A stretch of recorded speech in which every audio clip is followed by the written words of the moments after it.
भजन के माध्यम से ज़्यादा प्रेरणा देते हैं, तो आप सुनेंगे। तो बाकी भजन सुन सुना करके प्रकृति पार जाने की तैयारी करनी है, मन के पार जाना है।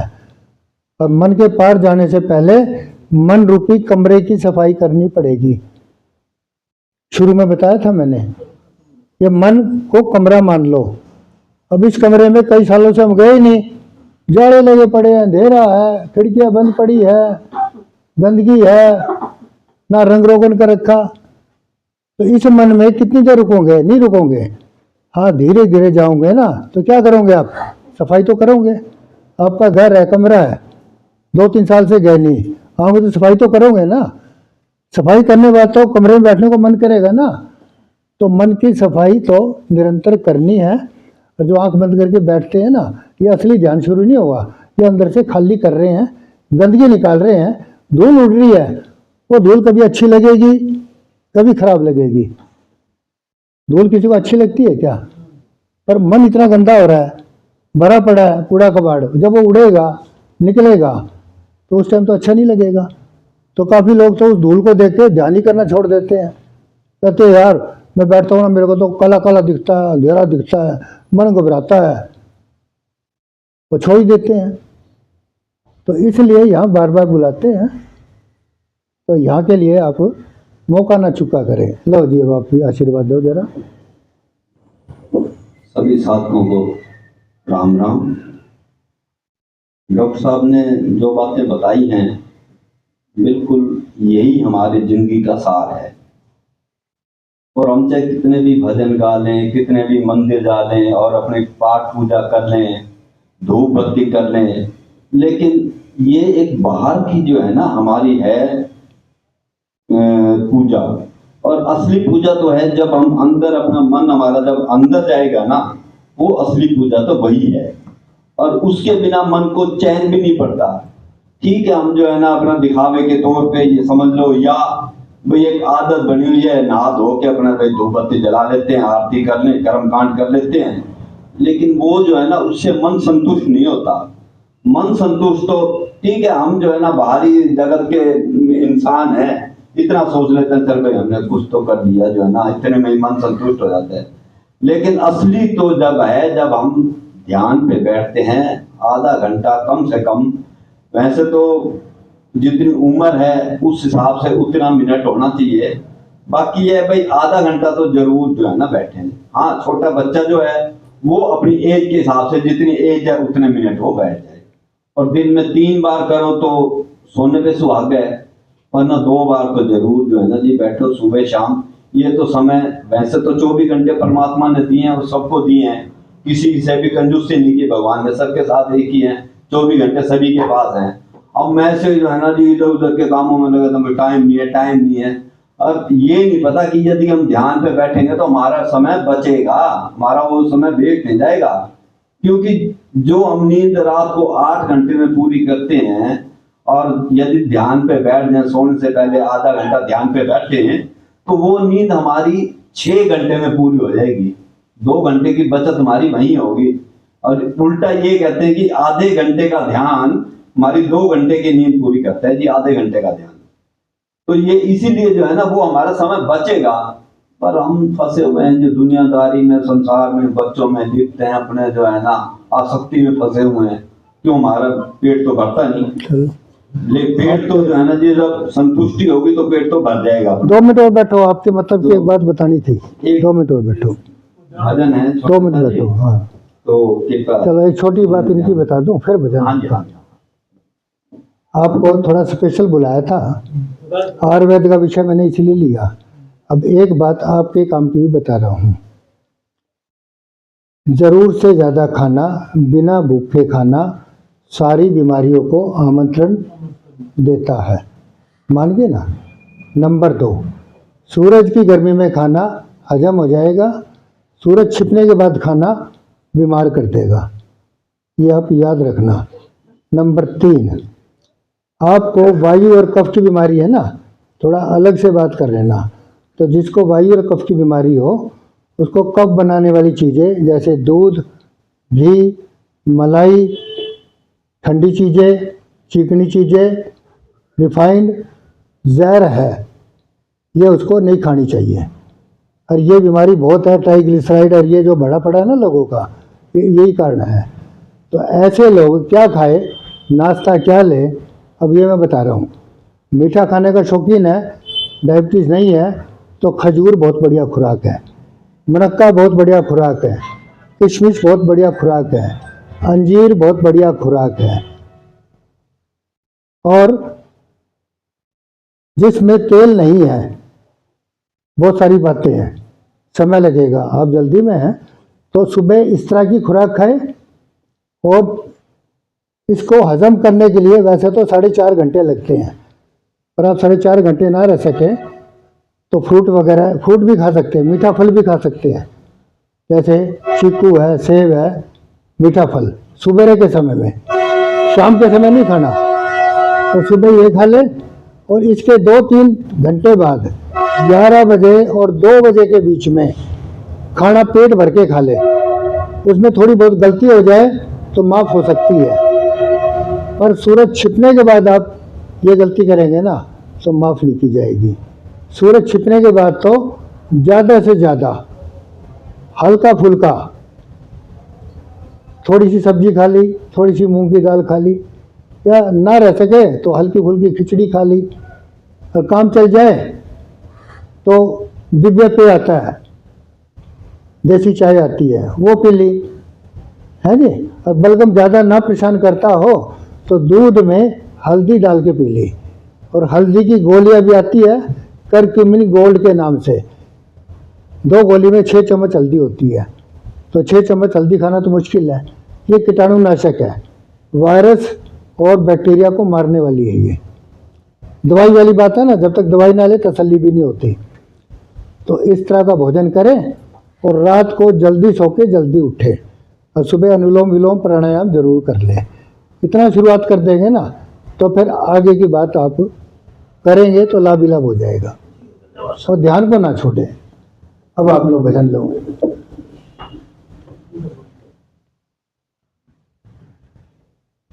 क्या तू लेने आया जगत में, क्या तू लेकर जाएगा।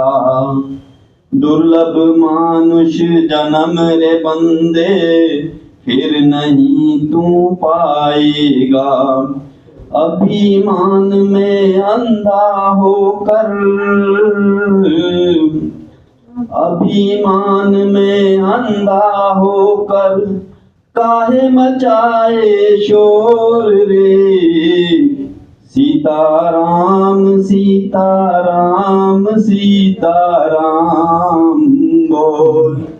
राधे श्याम राधे श्याम राधे श्याम बोल। बन के हंस तू मोती जुगले, जीवन सफल बना ले। बन के हंस तू मोती चुगले, जीवन सफल बना ले। राम नाम अमृत फल खाकर, अपना आप बचा ले। 1,84 चक्कर में क्यों, 1,84 चक्कर में क्यों, फिरता डामाडोल रे। सीताराम सीताराम सीताराम बोल। राधे श्याम राधे श्याम राधे श्याम बोल रे। माँ के गर्भ में लटक रहा था, वादा खूब किया रे। माँ के गर्भ में लटक रहा था, वादा खूब किया रे। विषय विकारों की आंधी में, वादा भूल गया रे। जकड़ जंजीरों से ले जाए, जकड़ जंजीरों से ले जाए, बन के जाए चोर रे।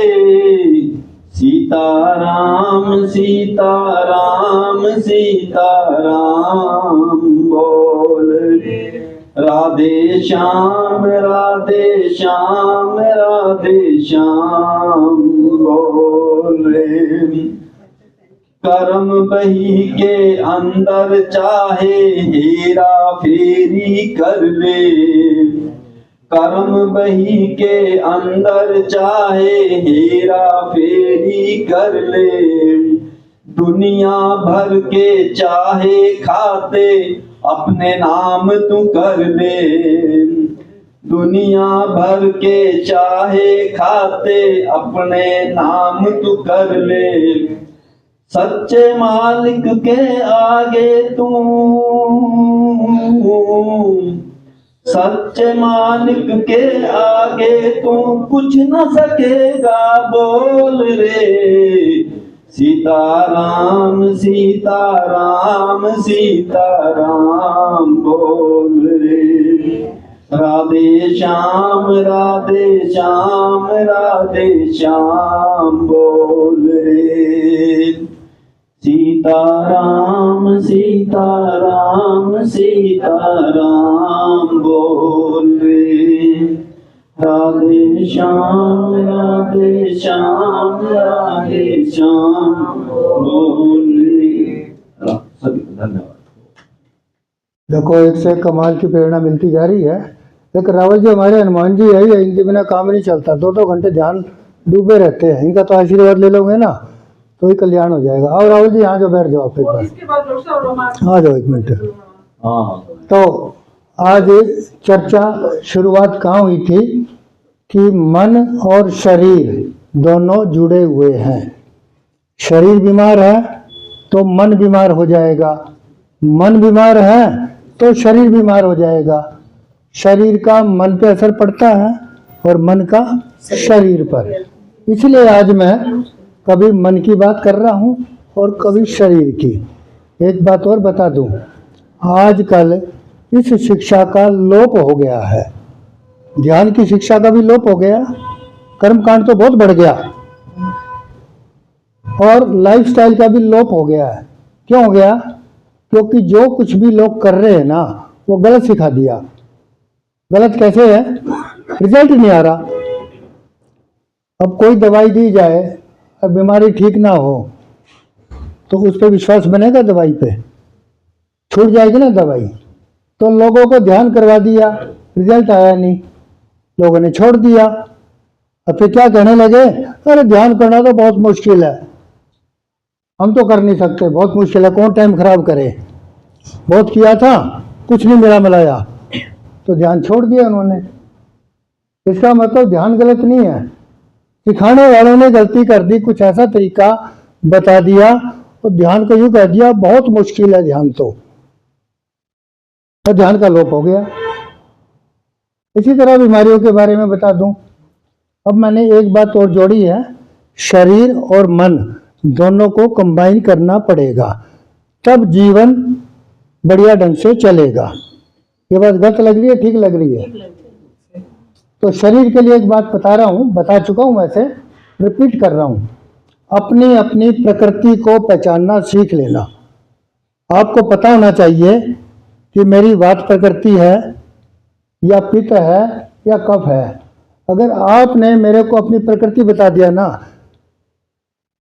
तो मैं गारंटीड आपकी सारी बीमारी ठीक कर दूंगा। ये आयुर्वेद का एक सिद्धांत है, ये मेरा विचार नहीं है। बड़े बड़े जो ग्रंथ हमने पढ़े हैं ना, चरक है, सुश्रुत है, भागवत है, शारंगधर है, अष्टांग हृदय है, उनका ज्ञान है ये, ऋषि मुनियों का। तो अपनी अपनी प्रकृति, जैसे थोड़ा सा आइडिया दे रहा हूं मैं। वात प्रकृति वाला बचपन से दुबला पतला होता है, उसकी त्वचा खुश्क होती है, वो जल्दी थक जाता है, वो थोड़ा सा खाएगा कभी हजम होगा कभी नहीं होगा, कभी भूख खूब लगेगी और कभी बिल्कुल नहीं लगेगी।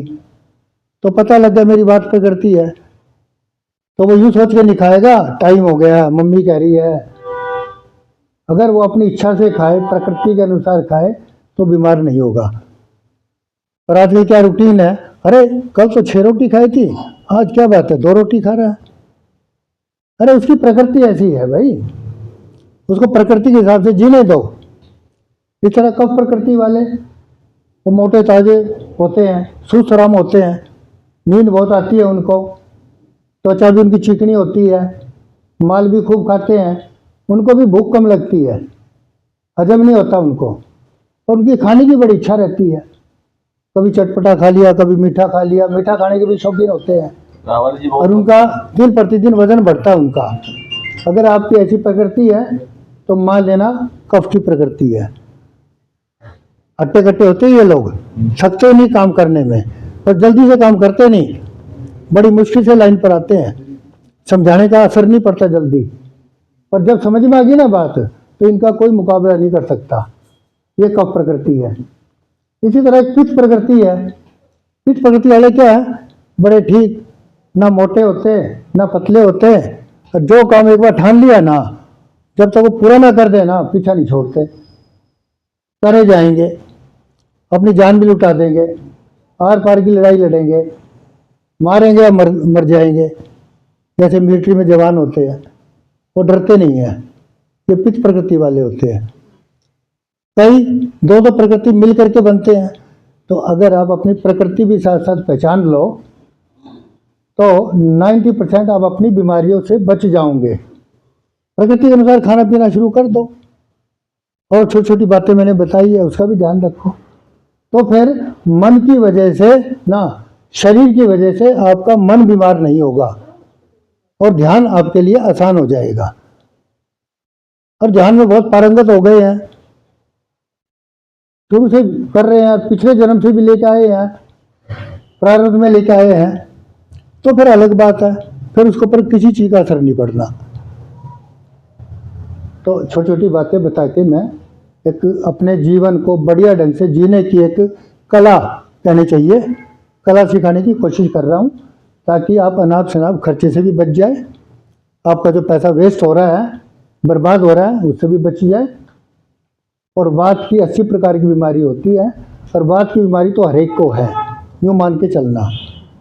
वात रोगों से बचने के लिए प्राणायाम तो जरूर करना है, और जरूर से ज़्यादा खाना नहीं, और सूरज छिपने के बाद कम से कम खाना है, और बिना भूखे बिल्कुल नहीं खाना, और खाना भी पड़े तो हरी सब्जी खाओ, फल फ्रूट खाओ। और वात प्रकृति ज़्यादा है तो कच्चा सोच समझ के खाओ, थोड़ा पका के खाओ। कि वात प्रकृति वाले को हजम तो होता नहीं, तो उसको थोड़ा पका के खाना चाहिए, आधा पका करके। पूरा पका दोगे तो उसके सारे विटामिन मिनरल सारे खत्म हो जाएंगे। तो आधी आधी, अब समय कितने, 5 बजे है क्या? हाँ, 5:30 बजे का टाइम है क्या? 5:30 बजे तक का है क्या? हाँ, वो गलती से 5:30 लिख दिया था उसमें। चलो अब थोड़ा आशीर्वचन लेने के लिए मैं निवेदन कर रहा हूँ। लो जी, 1 मिनट। जय श्री राम। जय श्री राम। स्थिति क्या है, कहा गया है ना रामचरितमानस, पहला शुक्ल रोगी कायाम। और सभी शास्त्रों में भी जो है ना, ऐसे गरुड़ पुराण में भी कहा भी शरीर को पहले ध्यान रखो, शरीर बड़े भाग्य से मिलता है। और भी शास्त्रों में सभी जगह का शरीर का सबसे पहले बताया कि शरीर जो ठीक रहेगा तो ही सब ठीक रहेगा। होता क्या है कि चाहे कोई नास्तिक हो चाहे आस्तिक हो, चाहे कोई धर्म में विश्वास करता हो चाहे ना करता हो, चाहे विद्वान हो चाहे मूर्ख हो, चाहे पैसे वाला हो चाहे गरीब हो, हर बंदा जो है ना, क्या है कि वह शरीर को जो है ना, वह सब इग्नोर कर रहा है। सब कुछ काम करता है लेकिन शरीर को इग्नोर करता है। कुछ मतलब शरीर को इग्नोर कर रहे, कुछ क्या है शरीर को ठीक रखना चाहते हैं लेकिन वो भ्रमित रहते हैं, मतलब भ्रम में रहते हैं कि शरीर जो है ना कि ठीक करने का उनको पता ही नहीं होता भी शरीर कैसे ठीक रहेगा। और इस संसार में जन्म जो हुआ, देखो आत्मा जो है ना वो अजर अमर है, और आत्मा में कोई चेंजिंग नहीं होती। आत्मा का ना कोई मतलब क्या है कि ये छोटा बड़ा होगा या स्त्री पुरुष होगा या मतलब जानवर होगा या मनुष्य होगा, आत्मा जो है सब एक जैसी है, आत्मा में कोई चेंज नहीं होता है। लेकिन वो आत्मा जो है काम जब भी कुछ कर सकती है जब उसको शरीर मिलेगा।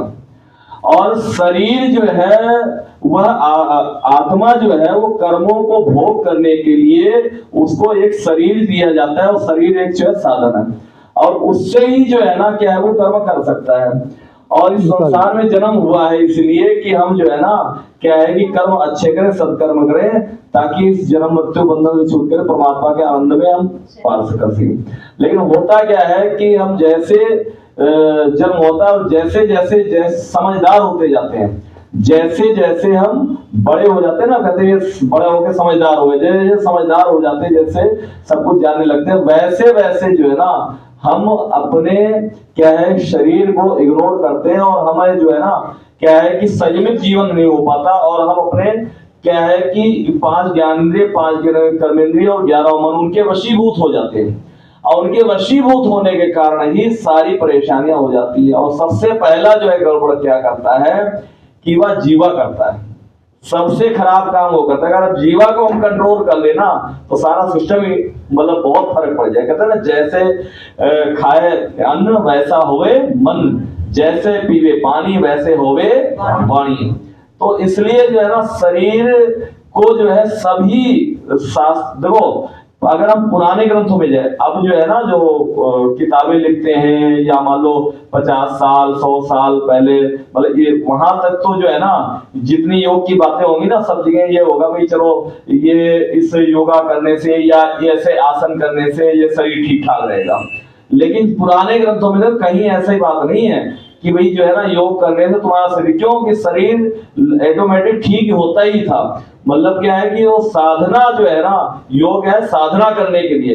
लेकिन आज स्थिति क्या है कि ध्यान योग की बहुत दूर की बात है, शरीर हमारा ठीक नहीं रहता, शरीर में ही ध्यान रहता है। किसी को शुगर है, किसी को बीपी है, कोई डिप्रेशन है, कोई एंजाइटी है, कोई मतलब कमर दर्द कर रहा है, ठीक से बैठ ही नहीं पाते हैं, ठीक है ना, किसी को घुटने में दर्द है, मतलब सभी सारी समस्या वहीं पर है।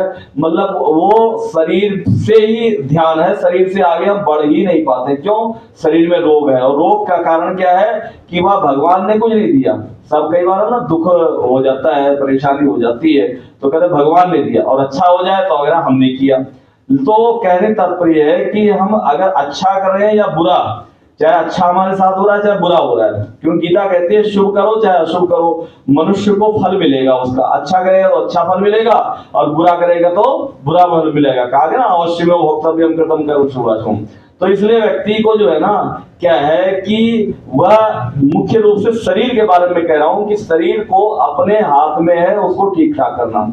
और चलो शुरू में ध्यान नहीं दिया, बचपन में ध्यान नहीं दिया, जवानी में ध्यान, चलो जिस उम्र में भी अगर आपको ध्यान आता है, ध्यान आया, तो उस समय भी अगर हम ध्यान दे दें अपने शरीर को, खान पान को ठीक ठाक रखें, योग प्राणायाम करें, और उससे जो है ना हमारा क्या है कि शरीर ठीक ठाक रहेगा, मन ठीक ठाक रहेगा, तो हम अगर साधना करेंगे तो बहुत अच्छी तरह होगा, और हम आगे जो है ना उस साधना में पारंगत होंगे और ऊंचाई तक हम जाएंगे, और हमारा जो है परमात्मा से तारतम्य बनेगा। क्या नाम है? तो इतना कह करके अब शांति पाठ करें। हाँ एक मिनट, हाँ जी एक मिनट, एक मिनट, आज आप कहें। एक मिनट। एक सूचना बहन जी की तरफ से है, हमारे